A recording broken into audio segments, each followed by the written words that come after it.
بسم اللہ الرحمن الرحیم۔ شروع اللہ کے پاک نام سے جو بڑا مہربان نہایت رحم والا ہے۔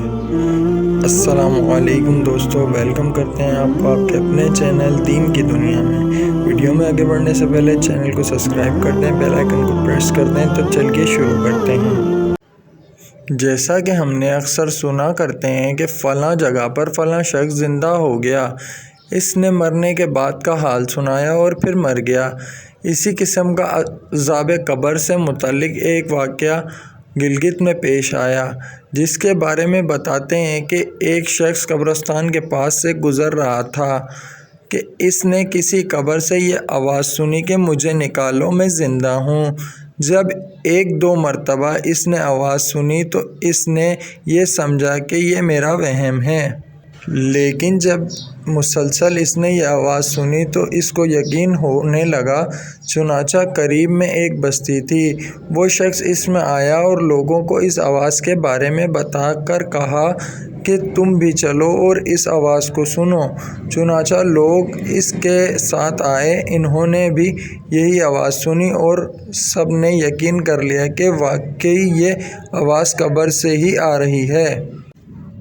یقین ہونے کے بعد ان لوگوں کو مسئلہ پوچھنے کی فکر ہوئی کہ پہلے علماء سے یہ مسئلہ معلوم کرو کہ قبر کھولنا جائز ہے یا نہیں۔ چنانچہ وہ لوگ محلے کی مسجد کے امام صاحب کے پاس گئے اور ان سے کہا کہ اس طرح قبر سے آواز آ رہی ہے اور میت یہ کہہ رہی ہے کہ مجھے قبر سے نکالو، میں زندہ ہوں۔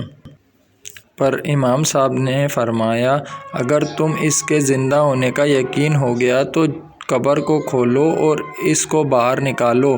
چنانچہ یہ لوگ ہمت کر کے قبرستان گئے اور جا کر قبر کھولی۔ اب جو انہوں نے تختہ ہٹایا تو دیکھا اندر ایک عورت برہنہ حالت میں بیٹھی ہوئی ہے اور اس کا کفن کھل چکا ہے۔ پھر لوگوں نے کہا، وہ عورت کہہ رہی ہے کہ جلدی سے میرے گھر سے میرے کپڑے لاؤ، میں کپڑے پہن کر باہر نکلوں گی۔ چنانچہ یہ لوگ فوراً دوڑ کر اس کے گھر گئے اور جا کر اس کے گھر والوں کو یہ واقعہ بتایا۔ اس کے کپڑے، چادر وغیرہ لے کر آئے اور لا کر کے اندر پھینک دی۔ اس عورت نے ان کپڑوں کو پہنا اور چادر اپنے اوپر ڈالی، پھر تیزی سے بجلی کی طرح اپنی قبر سے نکلی اور دوڑتی ہوئی اپنے گھر کی طرف بھاگ گئی۔ گھر جا کر اس عورت نے ایک کمرے میں چھپ کر اندر سے کنڈی لگا لی۔ اب جو لوگ قبرستان آئے تھے دوڑ کر اس کے گھر پہنچے۔ ان کو وہاں جا کر معلوم ہوا کہ اس نے اپنے کمرے کے اندر سے کنڈی لگا رکھی ہے۔ ان لوگوں نے دستک دی کہ کنڈی کھولو۔ اندر سے اس عورت نے جواب دیا کہ کنڈی تو کھول دوں گی، لیکن کمرے کے اندر وہ شخص داخل ہو جس کے اندر مجھے دیکھنے کی تاب ہو، اس لیے کہ اس وقت میری حالت ایسی ہے کہ ہر آدمی مجھے دیکھ کر برداشت نہیں کر سکے گا۔ لہٰذا کوئی دل گردے والا شخص اندر آئے اور آ کر میری حالت دیکھے۔ اس سب لوگوں کے اندر جانے سے ڈر رہے تھے، مگر دو چار آدمی جو مضبوط دل والے تھے، انہوں نے کہا کہ تم کنڈی کھولو، ہم اندر آئیں گے۔ اس نے کنڈی کھول دی اور کچھ لوگ اندر چلے گئے۔ اس عورت نے جواب دیا کہ جب میں زندہ تھی تو ننگے سر گھر سے باہر نکلا کرتی تھی، پھر مرنے کے بعد جب میں قبر میں لائی گئی تو فرشتوں نے میرا ایک ایک بال نوچا اور اس نوچنے کے نتیجے میں بال کے ساتھ کھال بھی نکل گئی۔ اب میرا سر پر نہ بال ہے نہ کھال ہے۔ اس کے بعد اس عورت نے اپنے منہ سے کپڑا ہٹایا۔ جب لوگوں نے اس کا منہ دیکھا تو اتنا خوفناک ہو چکا تھا کہ سوائے دانتوں کے کچھ نظر نہیں آیا۔ نہ اوپر کا ہونٹ موجود تھا نہ نیچے کا ہونٹ موجود تھا، بلکہ 32 کے 32 دانت سامنے جڑے ہوئے نظر آ رہے تھے۔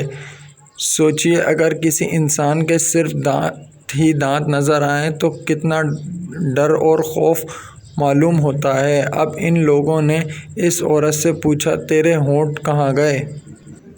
اس عورت نے جواب دیا، میں اپنے ہونٹوں پر لپسٹک لگا کر نامحرم مردوں کے سامنے جایا کرتی تھی۔ اس کی سزا میں میرے ہونٹ کاٹ لیے گئے، اس لیے اب میرے چہرے پر ہونٹ نہیں۔ پھر اس عورت نے اپنے ہاتھ اور پیروں کی انگلیاں کھولیں۔ لوگوں نے دیکھا کہ اس کے ہاتھ اور پیروں کی انگلیاں ایک بھی ناخن نہیں تھا، تمام انگلیوں کے ناخن غائب تھے۔ اس سے پوچھا، تیری انگلیوں کے ناخن کہاں گئے؟ اس عورت نے جواب دیا، ناخن پالش لگانے کی وجہ سے میرا ایک ایک ناخن کھینچ لیا گیا۔ چنانچہ میں یہ سارے کام کر کے گھر سے باہر نکلتی تھی، اس لیے جیسے ہی میں مرنے کے بعد قبر میں پہنچی تو میرے ساتھ یہ معاملہ کیا گیا اور مجھے یہ سزا ملی کہ میرے سر کے بال بھی نوچ دیے گئے، میرے ہونٹ بھی کاٹ دیے گئے اور ناخن بھی کھینچ لیے گئے۔ اتنی باتیں کرنے کے بعد وہ بے ہوش ہو گئی اور مردہ بے جان ہو گئی، جیسے لاش ہوتی ہے۔ چنانچہ ان لوگوں نے دوبارہ اس کو قبر میں پہنچایا۔ محترم خواتین و حضرات، اللہ تعالیٰ کو یہ عبرت دکھانی مقصود تھی کہ دیکھو اس عورت کا کیا انجام ہوا اور اس کو کتنا ہولناک عذاب دیا گیا۔ بے پردہ خواتین اس واقعے سے عبرت لیں اور ان گناہوں سے توبہ کریں جس کی سزا بروز قیامت بہت سخت ہے۔